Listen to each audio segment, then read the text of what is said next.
We were talking a little bit about the U.S. Open, right? About the big golf extravaganza this week, just down the road here in Torrey Pines. So we'd like to bring in Rich Lerner from the Golf Channel to talk about it. Rich, how you doing, buddy? Ryan, how are you, buddy? I'm doing really well. Thanks for taking some time to talk a little golf with us today. Always like talking golf. I talk Breaking Bad. I talk basketball if you want. I talk bagels, but I seem to specialize in talking golf.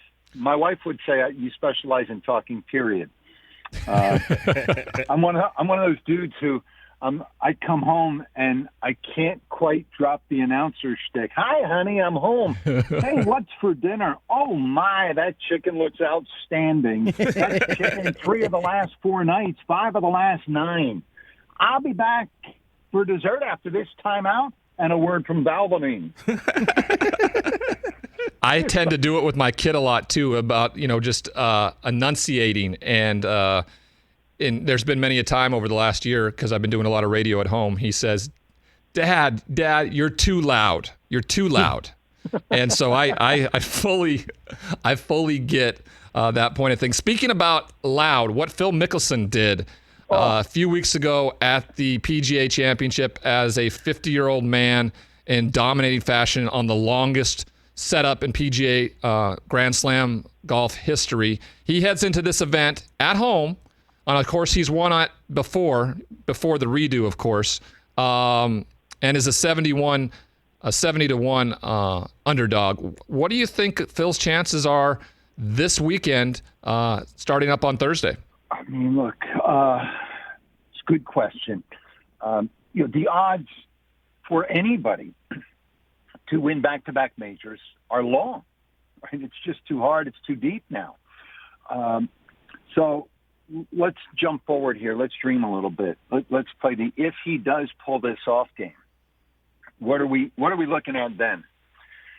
With due respect to, let's go all the way back to Francis Ouimet in 1913, who upset the 2 greats from Britain, to Bobby Jones in 1930, to Hogan in 53, Nicklaus in 86, Tiger Woods, 4 times, 97, 2000 at Pebble, 08 here at Torrey, and 2019 at Augusta. With due respect to everyone from Ouimet to Woods, if Mickelson wins back-to-back majors at age 50, and tomorrow he turns 51, to complete the career Grand Slam, meaning having won all 4 majors, to become the 6th to have ever done it, and he does it in his own backyard, that's the greatest achievement in the history of the sport. That's what's on the line this week. If he hadn't won Kiowa and he's playing, the way he's playing, I'd say, long shot, but not out of the question. The key will be, keeping the ball on the face of the earth. Drive it the way he drove it at Kiowa. If he does that, we know his short game is all time. He's one of the best small ball players in the history of the sport. If he drives it reasonably well, doesn't swing for the fences, though his swing does look pretty good right now, then I give him an outside shot.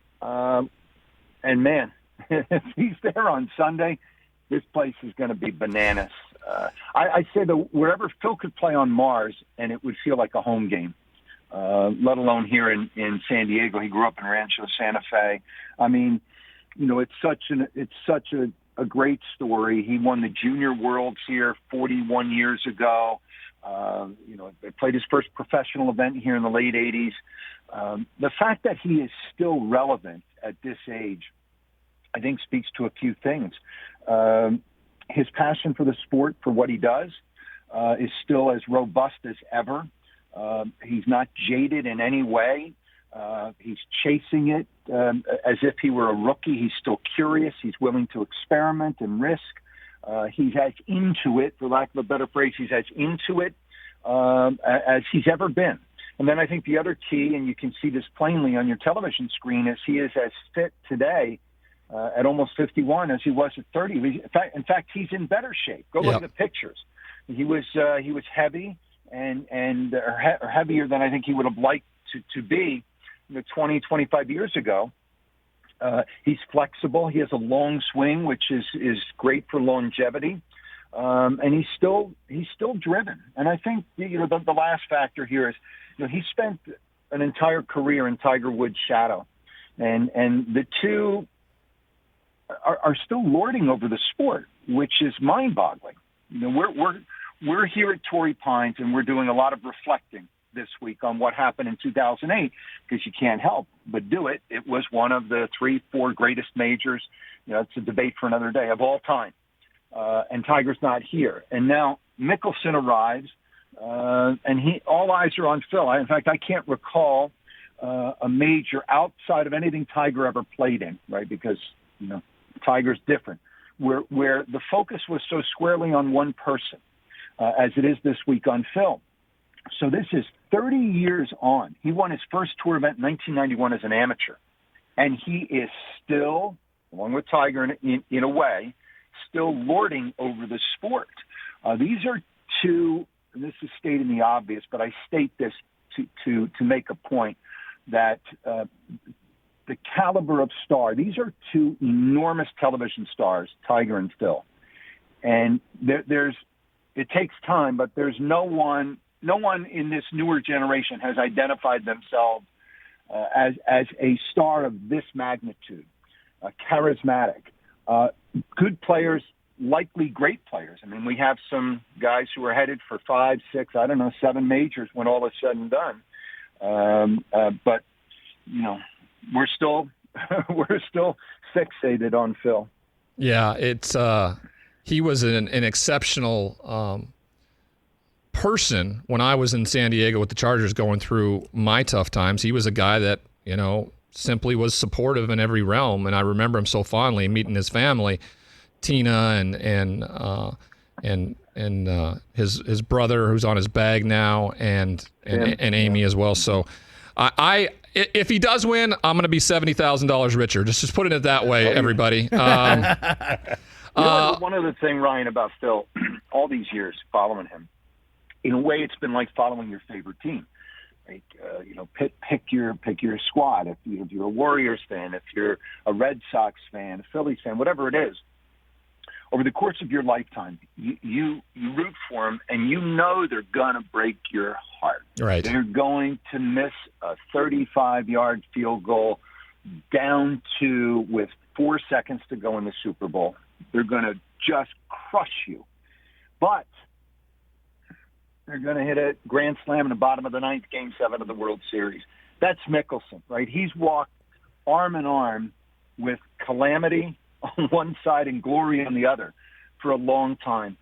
And what I think Phil's greatest asset has always been, beyond the sort of physical genius, the genius he has for the sport, is that he's comfortable with risk. He assesses it, I think, most of the times he assesses it fairly prudently, but he's comfortable with risk and with what comes if it doesn't work out. He knows that in this game, if you're good enough, you're going to be there on Sunday and you're going to fall on your ass. Right. You're going to be embarrassed. And Phil has this sort of understanding that it's just a game, and he's always been really good at packing up that baggage that you pick up through the years in sport, right? You were there. He's been good with picking that baggage up and going to the next tournament, the next stop, packing and getting after it again. And you have to have that attitude, I think, to be a truly great performer.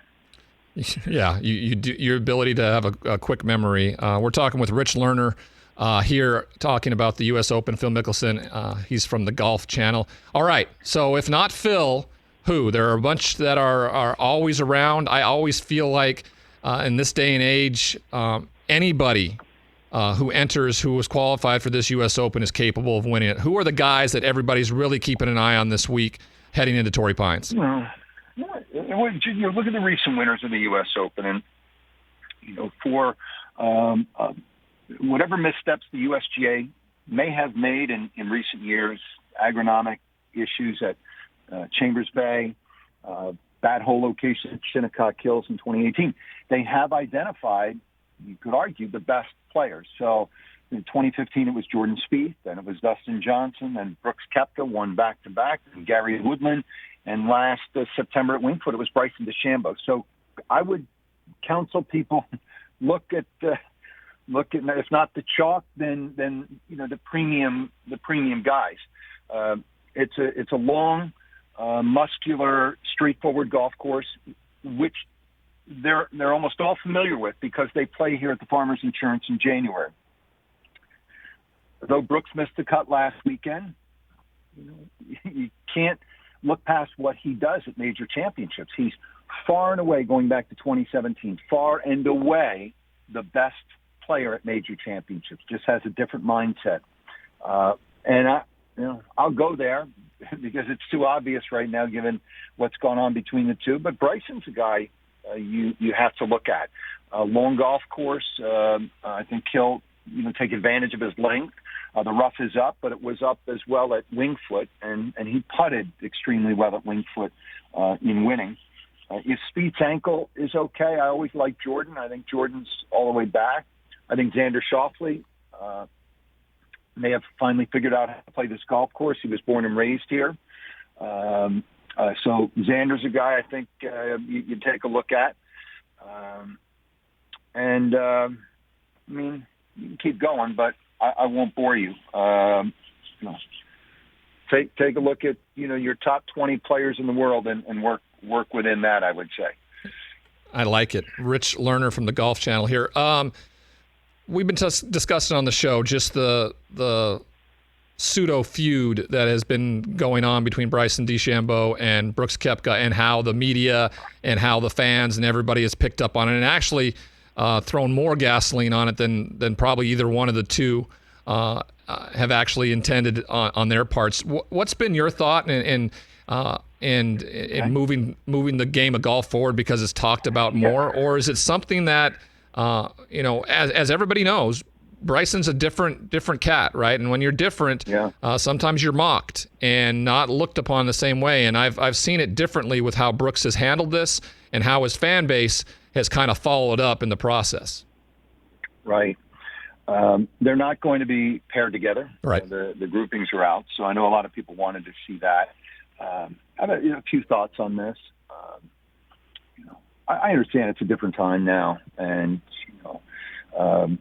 the social media score, earns money in the same way that the score on the card, 67, 64, in the same way score on the card earns money now. What I think is that Brooks Koepka is playing a game here, and it's intentional, calculated. He knows what he's doing in an attempt to, in his eyes, and probably right, to generate some interest. Because that's where people live now. They live, largely on social media. We're all carrying our phones and checking this feed or that feed. So it's clearly intentional. And he's on there selling beer, and maybe he'll land a 7-figure exhibition match. I would look for Phil Mickelson, who's sort of the impresario of these made-for-television matches that feature Aaron Rodgers and Tom Brady. My money, it says that he'll put the DeChambeau and Koepka together before the end of the year. I don't know that for a fact, but I'm just guessing. So this is a game that Brooks has determined he wants to play. And he does have he's generating a following. It's sort of Barstool, and that's his crowd. And does it generate interest? I guess. My only concern would be is if he's inviting his fans, his followers, in some way, even if it's not overt, to heckle Bryson, then I think some sort of a line has been crossed there. Yeah. And I would add, just for perspective here, there are games and feuds and battles, and it's kind of child's play. And then there's the following, which I'll share with you. This is the 75th anniversary of Lloyd Mangram's U.S. Open win in 1946. Before the U.S. Open, a couple of years before, Lloyd Mangrum, he was a hardscrabble pro from Texas, was offered a club job in Maryland. It would have kept him out of World War II. He turned down that club job and he served. He went to fight tyranny in Europe. He was injured in Normandy and the Battle of the Bulge. He was awarded 2 Purple Hearts. Before going into battle, he was with his best friend. They ripped up a dollar bill in half, and they agreed that they would reunite and put that dollar bill back together after the war. They'd meet up again. Soon after, his best friend was killed. Mangrum hung on to that dollar bill for the rest of his days. And 6 months after returning from the war, Mangrum made a 7-footer in a driving rainstorm in Ohio to win the U.S. Open. So I would, put all of this this stuff aside. Yep. I think every player here would welcome the chance to have a 7-footer in the San Diego sunshine to win a U.S. Open. So all of this is in the grand scheme, it's much ado about nothing. But it's kind of a modern, it's kind of a modern wrinkle in sports. It's not just the action on the field of play. There's something going on Twitter. There's some beef. There's some controversy. I mean, every week we go, there's something. Somebody said something, wrote something, tweeted something, so onward we go. I think there'll be an impact. Probably it's something they're going to have to address in the Ryder Cup team room later this year. That'll be written about. So look, if the measurement is clicks and people talking about it and writing about it, then I suppose it's been a roaring success. This little feud, whatever you want to call it.